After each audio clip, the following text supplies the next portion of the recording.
प्रिय विद्यार्थियों, मैं गुरमीत सिंह, सह आचार्य हिंदी विभाग, राजकीय महाविद्यालय बूंदी। आज के मेरे ई व्याख्यान का विषय बीए तृतीय वर्ष द्वितीय प्रश्न पत्र के अंतर्गत आधुनिक हिंदी निबंध नामक पाठ्य पुस्तक में संकलित आचार्य हजारी प्रसाद द्विवेदी द्वारा रचित उनके निबंध देवदारू, इस पर हम चर्चा करेंगे। इससे पूर्व के व्याख्यानों में हमने पंडित बालकृष्ण भट्ट द्वारा रचित निबंध साहित्य जन समूह के हृदय का विकास है, उसका संपूर्ण अध्ययन किया था। उसके पश्चात दूसरा निबंध जो इस पाठ्य पुस्तक में संकलित है, चंद्रधर शर्मा गुलेरी का निबंध धर्म और समाज, उसके बारे में हमने जानकारी प्राप्त की थी। उसके बाद तीसरा निबंध आचार्य रामचंद्र शुक्ल द्वारा रचित उत्साह, उससे संबंधित भी हमने अपने व्याख्यानों के माध्यम से निबंध की सभी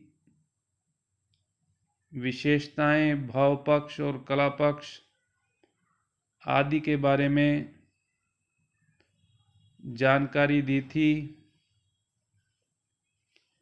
इसी क्रम में आज आधुनिक हिंदी निबंध नामक पाठ्य पुस्तक में संकलित चौथा निबंध देवदारू, जिसके लेखक हैं निबंधकार आचार्य हजारी प्रसाद द्विवेदी, इसका हम अध्ययन करेंगे। प्रिय विद्यार्थियों, निबंध गद्य की प्रमुख 4 विधाओं में से एक है। नाटक, उपन्यास, कहानी और निबंध। निबंध के बारे में कहा जाता है कि यदि गद्य कवियों की कसौटी है तो निबंध गद्य की कसौटी है। अर्थात कहने का अभिप्राय यह है कि निबंध अत्यंत महत्वपूर्ण विधा है, जिसके बारे में हमने पूर्व के व्याख्यानों में भी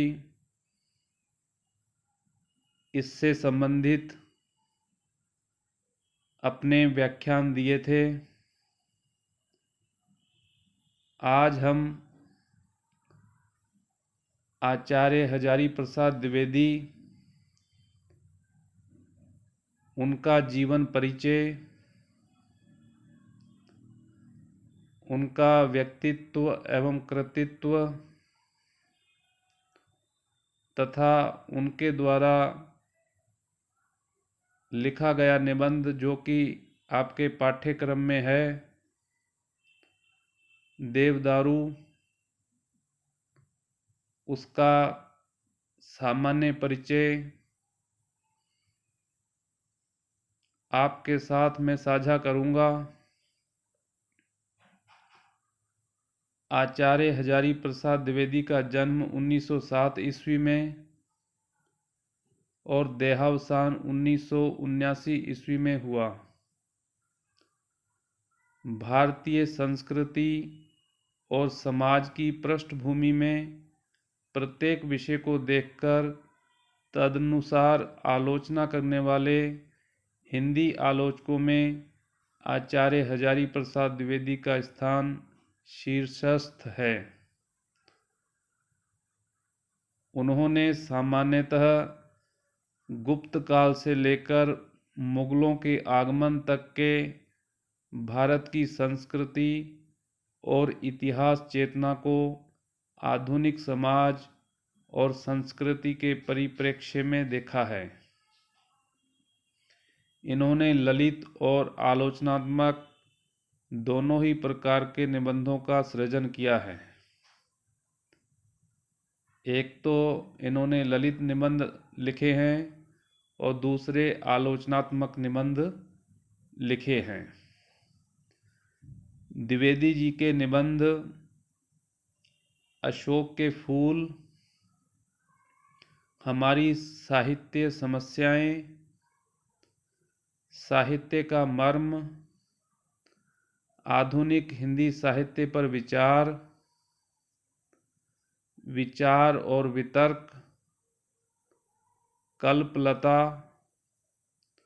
विचार प्रवाह और साहित्य सहचर आदि में संकलित हैं। निबंधों के अतिरिक्त इन्होंने बाणभट्ट की आत्मकथा, चारुचंद्र लेख और पुनर्वा जैसे उपन्यासों की सृष्टि की है।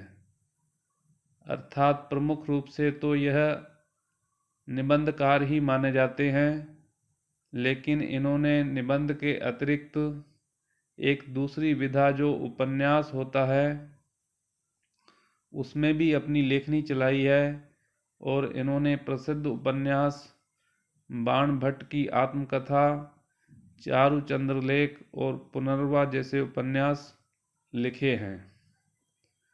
हिंदी साहित्य की भूमिका और हिंदी साहित्य का आदिकाल भी इनके प्रसिद्ध ग्रंथ हैं।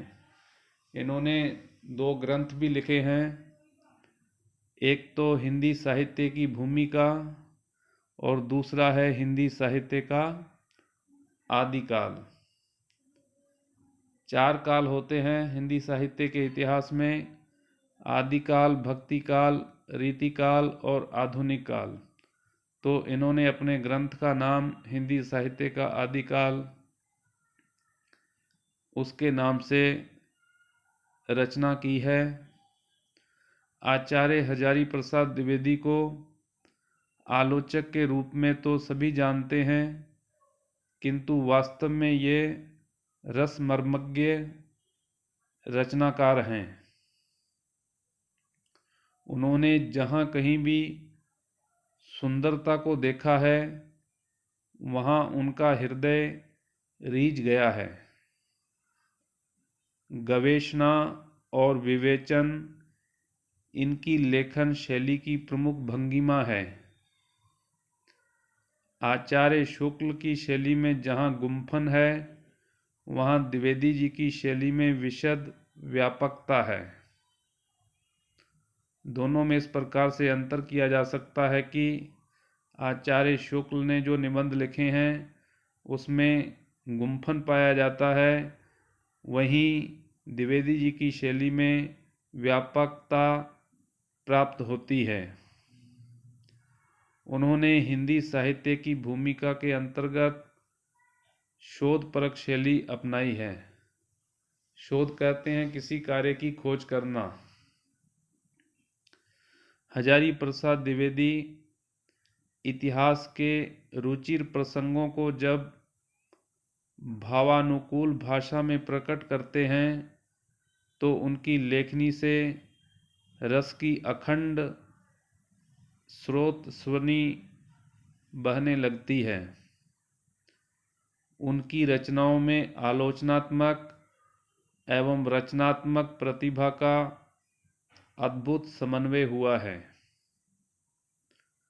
उनके ललित निबंध व्यक्तित्व की अभिव्यंजना की दृष्टि से अत्यंत समृद्ध हैं और उनकी मानवीय चेतना अतीत के प्रसंगों को भी वर्तमान के युग बोध से संबंधित कर देती है।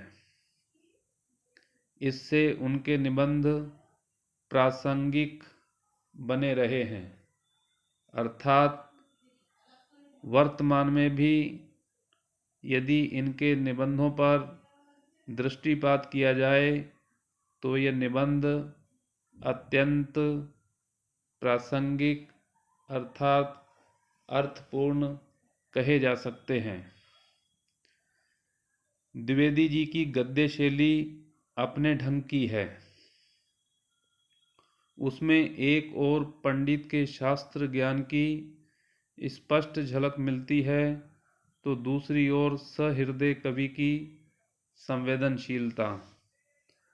संस्कृत के विद्वान होने के कारण इनके निबंधों में समस्त पदावली और तत्सम शब्दावली का प्रयोग हुआ है।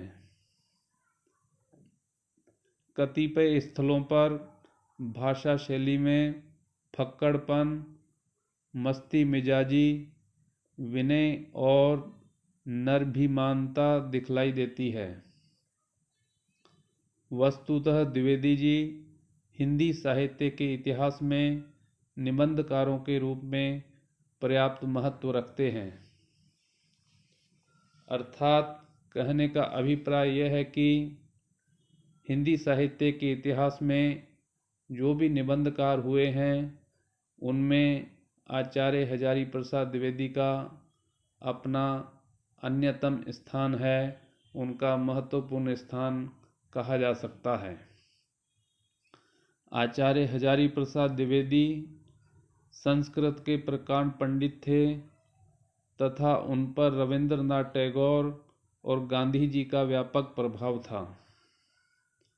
गांधी जी द्वारा जो भी चलाए गए आंदोलन और रविंद्रनाथ टैगोर के जो विचार वो उनके निबंधों में स्पष्ट रूप से झलकते हैं।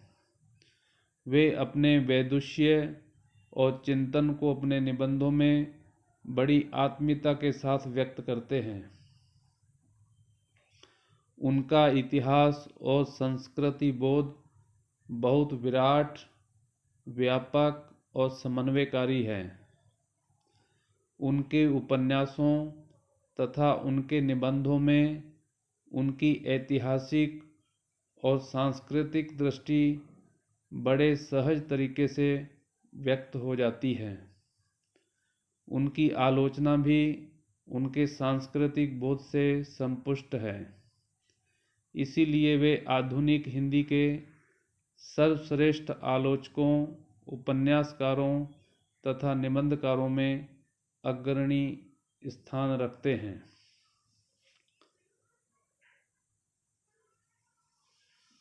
इसके बाद आता है उनका प्रस्तुत निबंध जो आपके पाठ्यक्रम में संकलित किया गया है।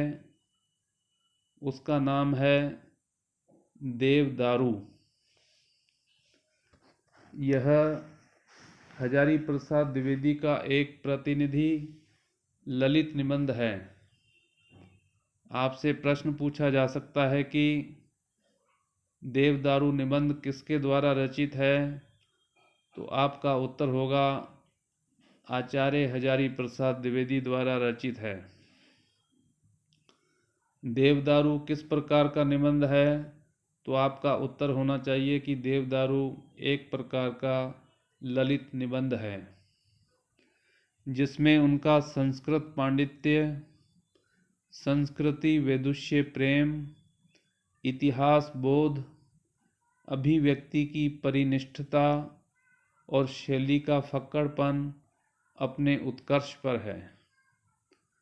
निबंध के केंद्र में देवदारू का वृक्ष है, किंतु इसका मूल भाव भारतीय संस्कृति के कतिपय आधारभूत गुणों का प्रत्याख्यान है। द्विवेदी जी देवदारू की विशेषताओं के बहाने से भारतीय जीवन की और संस्कृति की मूलभूत मूल्यवत्ता को स्थापित करते हैं।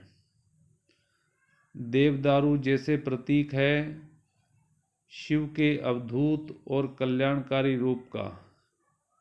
शिव का अर्थ होता है कल्याणकारी। देवदारू प्रतिनिधि है भारतीय मनीषा की उदारता और निष्पृहता का। देवदारू संकेत है कवि की मौलिक और मानवीय संवेदनाओं का। देवदारू के बहाने वे इस निबंध में हमारे पूरे जीवन की खूबियों और कमजोरियों को खंगालते हैं और बड़े रोचक तरीके से हमें हमारी गलतियों के प्रति सावधान करते हैं। यह आचार्य हजारी प्रसाद द्विवेदी की प्रमुख विशेषता है जो भारतीय जीवन और संस्कृति से पूरी तरह से जुड़ी हुई है। पूरे निबंध में भाषा की लय के अनेक रूप हमें देखने को मिलते हैं। सामासिक पदों की योजना के साथ मुक्त हल्की फुल्की व्यंग्यकारी शब्दावली का प्रयोग, नई अर्थ व्याप्तियाँ जैसे अलग अर्थात अलग यानी जो न लगे, गांव में भूत लगते मैंने देखा है और भूत भागते भी देखा है, ऐसी ही उक्तियों से झरती हैं। फिर भी पूरा निबंध जैसे कल कल बहती निर्मल धारा हो। आगे भी हम इस देवदारू निबंध के बारे में विचार व्यक्त करेंगे। आज के व्याख्यान में हमने इसका सामान्य परिचय आपसे साझा किया है। इससे संबंधित कुछ अति लघुतरात्मक प्रश्न उपस्थित होते हैं। यहाँ पर पहला प्रश्न यह बनता है कि देवदारू निबंध के लेखक का पूरा नाम लिखिए। तो आपका उत्तर होगा देवदारू निबंध के लेखक का नाम आचार्य हजारी प्रसाद द्विवेदी है। प्रश्न नंबर दूसरा बनता है देवदारू किस प्रकार का निबंध है। तो आपका उत्तर होगा देवदारू ललित कोटि का निबंध है, अर्थात व्यक्तिगत विचारों की स्वच्छंद भावाव्यक्ति वाला निबंध है। प्रश्न नंबर तीसरा बनता है यहाँ पर लेखक के अनुसार शिवजी ने समाधि के लिए कौन सा स्थान चुना। तो आपका उत्तर होगा लेखक के अनुसार शिवजी ने देवदारू वृक्ष के नीचे ही समाधि लगाना उपयुक्त समझा। उसी प्रकार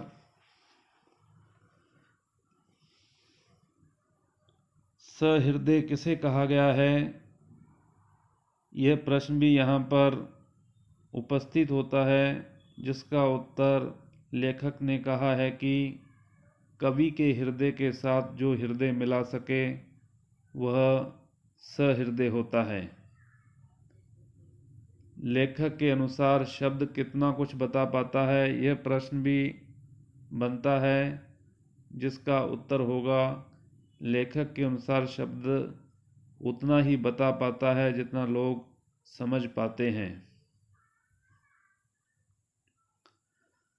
और एक प्रश्न और यहाँ पर उपस्थित होता है देवदारू निबंध के माध्यम से हजारी प्रसाद द्विवेदी जी ने किस किस के बारे में वर्णन कर दिया है, जिसका उत्तर है देवदारू निबंध के माध्यम से हजारी प्रसाद जी ने कवि, कविता, कविता के विविध अंगों, उसके अर्थ, साधारणीकरण और समालोचकों के बारे में अपने विचार व्यक्त किए हैं। तो विद्यार्थियों, आज का व्याख्यान यहीं पर समाप्त होता है। अगला व्याख्यान अगले वीडियो में प्रसारित किया जाएगा।